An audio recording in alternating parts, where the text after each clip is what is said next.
Hi you. What's going on? Um, Welcome to my second video. My third on this channel, but the second one of sitting down, having a talk with you. Yes. And I'm currently exiting a very stressful phase in my life. A phase I wasn't sure I was able to push through before it began. Where I also experienced a lot of setbacks and moments where I had to refuel myself, gear up for the next wave that would hit my boat. And somehow this whole feeling of panic and stress and tension that I feel like was very dominant throughout most of this semester, this year. I feel it was strengthened more this year even. It really brought out my fears when it comes to overwhelm. As a child, I felt overwhelmed a lot, to the extent that I stopped myself from feeling these emotions by, I guessed, disassociating. For me, that meant a whole bunch of sports, always being in movement. Your body likes being in movement, and the feedback you get after doing sports, like, wow, the body feels nice. But that also numbed me a lot, so I feel like it's a very healthy way for me at the moment to go into my overwhelm and actually look at that. And it's probably the topic of today. And if you have something with overwhelm and see it as a problem, something you might as well run away from, because I sure as well ran away from most intense feelings for most of my life. So I was scared that they could take away my control. And that's another one. Always having to be in control. That's a quite survival-based skill. I mean, you can't really take it away if that's the environment you live in. You can't really change that up too much. Yeah, but that's a whole toolbox of things I really feel like I've looked upon this half year. Yeah.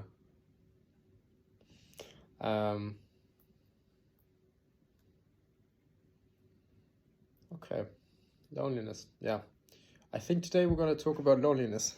It took 3 minutes to find it, but today it's loneliness. I think it's a very common fear, sickness, I'd say even. So it's very society spreads sickness, more individualistic than ever before. We're told everyone is there to take what is ours. There's this fear mongering being done. People won't treat you well enough. You really have to look out. Which is total BS. I mean, humans are, of course, they also create, let's say, bad emotions you don't really like at the first glance. But humans are our medicine. Yeah, to all the problems. We are our own medicine. Our neighbors are our own medicine. Family members, the stranger in the street that smiled at you or told you your new shoes or your favorite t-shirt rocks. That's the kind of medicine. And it doesn't take the other person much. It takes the other person 2 seconds of thought, one nice word, and all of a sudden your day shines in a brighter light. Just imagine we all would do that more often. I do it quite a lot now. At one point I noticed that I had a fear boundary when it came to talking to strangers and giving them compliments. Because it was also something with maybe they would think that I would want something from them. And me as a man also giving compliments to women. Or other men even, I don't know, it felt a lot like, oh my god, maybe they think I want something from them, which I mean, maybe I do, but that's not the reason for the compliment, you know? The compliment is because there's something that I'm seeing, that I'm experiencing, which I really like. And now I have the chance to just tell that person, you know? Even voice it, not just thinking, wow, that's a cool jacket. Even be like, hey, that's a sick jacket. Wow, you're rocking this. That's such a nice way of connection. Like, in that moment, there's loneliness being treated by two people. The person that creates the interaction, but also the person that interacts. It's quite cute. Because the other person can say, hey, thank you very much, it's my favorite jacket. And all of a sudden you have two people exchanging, giving each other the medicine of love and attention over shared values. I mean, that's how connection and friendship starts. So yeah, I think we should all start to compliment each other.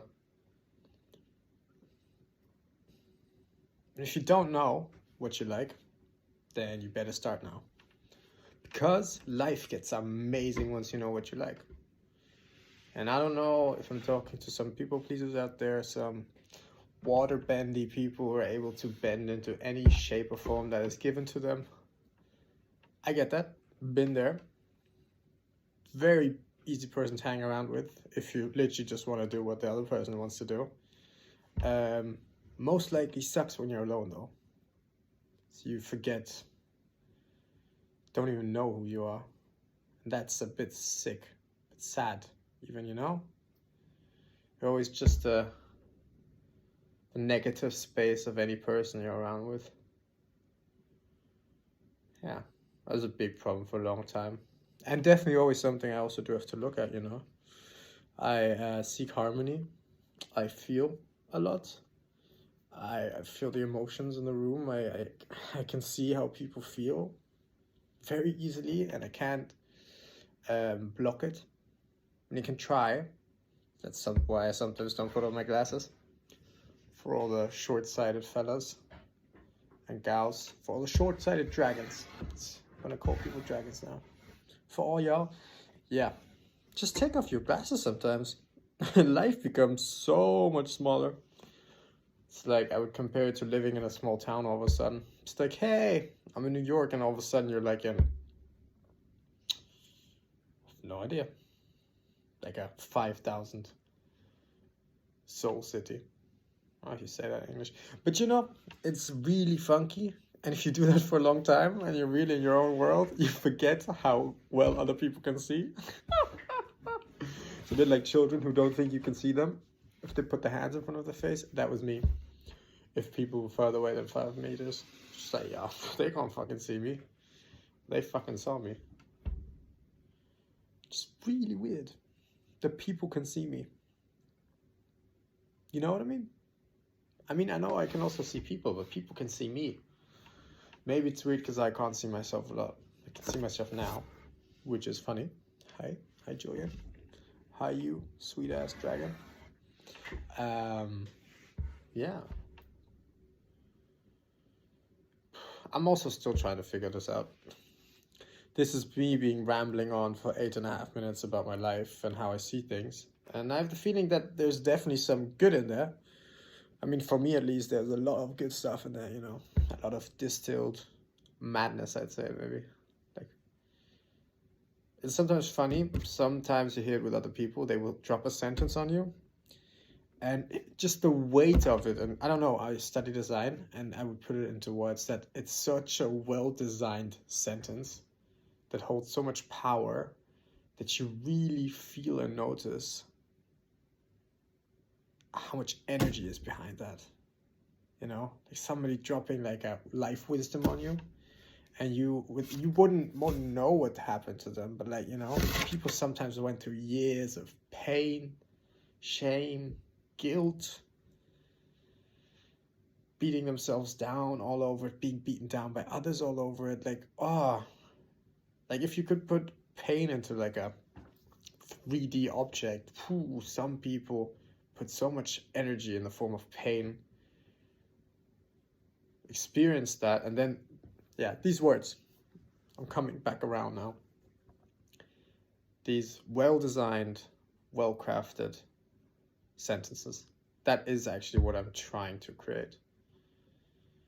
Yeah. I'm still 1 foot in the stressful phase at the moment. That's why I do notice with myself as well that my mind is still going at 180 miles per hour. And yeah, I'm noticing now that I want to dial that down again. I want to walk slower again. I want people to get pissed off and hurry by me because I'm too slow. I want to take an hour just walking down a random street in Berlin. Oh, I'm so looking forward to Berlin. Anybody who lives there or has ever been there or not been there, no matter what, dragons, it's amazing. Just walk. They have these kiosks everywhere. You just get drinks, snacks, just walk. Walk. The city is so big, it's so easily walkable. It's a miracle if you end up somewhere where you can't walk, you know? It's like the opposite of the US, apparently. I don't know, but my brother's studying in the US, and what he's told me sounds quite horrible. For someone who takes walking as a means of therapy, actually. Yeah. If you're too broke for therapy, go walk. Go walk somewhere where you feel comfortable, though. Very important. For me, that's crowded places. Or places where you can decide between crowded and chill, you know? And then just walk, and every corner you decide. You play a game. You don't know where you want to go. What's also fun if you want to broaden your horizon a bit, I call it the nope game. Just made it up on the spot. But it's when at every corner you ask yourself where you want to go, and you do exactly the opposite. I feel like I've started that this year, and it has helped me broaden my circle of comfort. Like, I openly call myself a dragon now in front of people. It started as a joke, but I'm a goddamn dragon. Look at me. Look at a scaly, beautiful dragon, you know? Also, my roommates called me a Disney princess. I am a rocking Disney princess, yeah. Is my masculinity attacked by that? Nah, it's empowered. Goddamn. Yeah, in general. So many things. So much happening. And I can imagine for you as well. So it's probably the reason why you've been listening to me for 30 minutes, because my blabbling it along without downgrading it, has some kind of worth to you. Even if it's just my persona. But maybe the words, the sentences, maybe the input is also something that really suits you. Yeah. That's probably also what I'm trying to do with this, is coming back to human medicine, that my words most likely will, if I keep on doing this, find resonance somewhere and in someone. And I know for a fact that I myself really needed that from other people at one point in my life, at the moment where I didn't really see any ways to go. Didn't know which door. I just came through that one door and then it vanished. I was in total darkness. I was like, what the fuck is going on? Yeah, that was funky. And then there's a nice YouTube video of Jacob. He's just like, hey, I love you, man. You're good enough. It's time. It's a phase of rest. And you're like, yes. Hell yeah. I need a rest. And you do. We all need to rest. Because mostly in rest, we find out more about ourselves. How can you actually notice and embrace your feelings if you run 9 to 5, A to Z? You really need to take time. Because otherwise, you're just a computer playing. I like the saying, which didn't really resonate for me very long, but the idea of like, hey, if you're not controlling your life, then you are controlled by somebody else, in that sense. Like, if you don't make any decisions, since that's because somebody else is taking decisions for you. I think in the past I always liked that as well. I really didn't like making decisions. I love making decisions now. Like, oh, coffees, bookstores, safe havens. I don't know what it is. Is it all that knowledge packed in like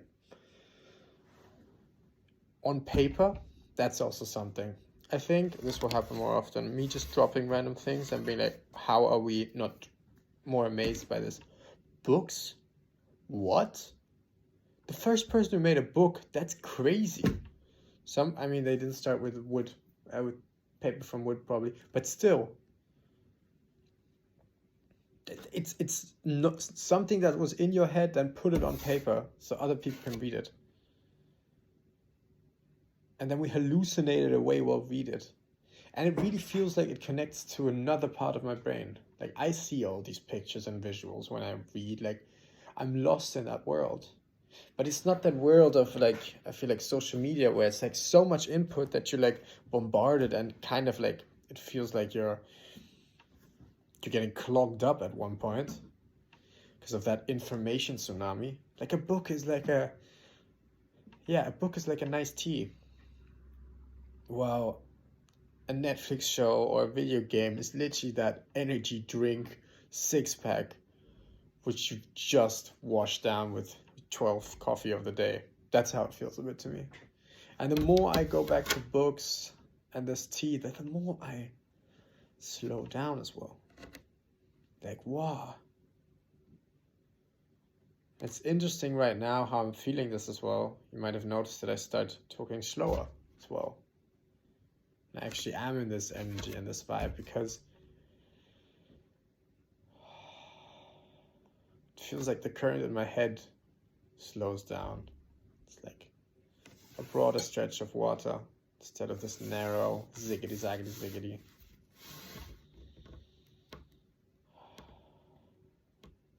I haven't felt this like nice flow of the river inside of me in a long time. I mean a long time. Since a month, I'd say. I've had it a couple times this month, but it's just been very dooming and impending. And I mean, tomorrow's gonna be the final presentation of my design project. And I've put heart, sweat, and tears into it. I've had multiple breakdowns over it to then make it work out the next day. Today I was in school for probably like, it was okay, 9.5 hours. The day before that I was in school for 12 hours. And I'm in a very luxurious position that I get overwhelmed from my creative work. I have the feeling that's something not many people have. They would be happy to do creative work. But design studies in Eindhoven, the Design Academy, pushes you. I have all these amazing creators around you, putting crazy high standards, all these crazy good teachers, which sometimes should learn a bit themselves, I guess, how to teach, like Jab. They also have super high standards, and like interweaving and locking and finding a way in that world, wow, can be quite tough. So many people have so many things to say and so many likes and dislikes, you know. It's like a bouquet of flowers. Take that flower, take that flower, you make your own bouquet. But your bouquet will be attacked a couple of times by arsonists, so you need to find a way to put up some firewalls. Keep the Trojans out. Yeah. I feel like I needed this, guys. Not guys, not girls, dragons. But from now, if I say guys, scrap that. I'm talking to the girls out there and the dragons. I mean, we're all dragons. But yeah, I really needed this. So thank y'all for listening. Yeah. Let me know if this has brought up anything in you, you know. I think this would also be funny and cute if there's an interaction.